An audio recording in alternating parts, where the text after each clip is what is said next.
தமிழ் சினிமாவில் மறக்க முடியாத 2 நடிகைகள் என்றால் அதில் ஒன்று ஆச்சி மனோரமா, இன்னொருவர் நடிகை காந்திமதி. நடிகை காந்திமதி அவர்கள் பெரும்பாலான படங்களில் கிராமத்து பாட்டியாகவே வாழ்ந்திருப்பார். ஒரு கிராமத்து பாட்டி எப்படி இருப்பார் என்பதை நம் கண் முன்பாக கொண்டு வந்தவர்தான் மரியாதைக்குரிய காந்திமதி அம்மா அவர்கள். காந்திமதி அவர்கள் சிவகங்கை மாவட்டம் மானாமதுரையில் பிறந்தார்.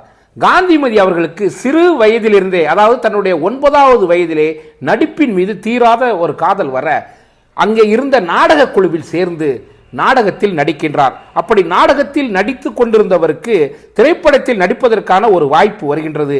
எழுத்தாளர் ஜெயகாந்தனின் கதையான யாருக்காக அழுதான் என்ற கதையை ஒரு திரைப்படமாக எடுக்கின்றார்கள். அந்த திரைப்படத்தில் நடிக்கின்றார்.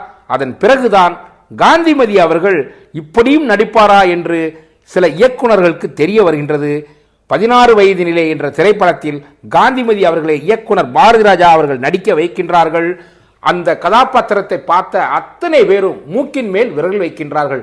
எப்படி இவ்வளவு யதார்த்தமாக நடிக்கின்றார் இந்த பெண் என்று.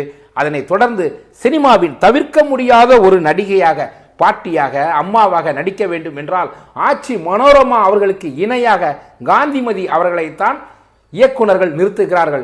அந்த அளவிற்கு தன் யதார்த்த நடிப்பால் காலம் கடந்து இன்றும் வாழ்ந்து கொண்டுதான் இருக்கின்றார். அவர் நடித்த படங்களை இன்றும் நாம் பார்த்து கொண்டுதான் இருக்கின்றோம். காந்திமதியை போன்று ஒரு யதார்த்த நடிப்பிற்குரிய ஒரு நடிகை இப்பொழுது இருக்கின்றார்கள் என்றால் அது நிச்சயமாக ஒரு கேள்வியே.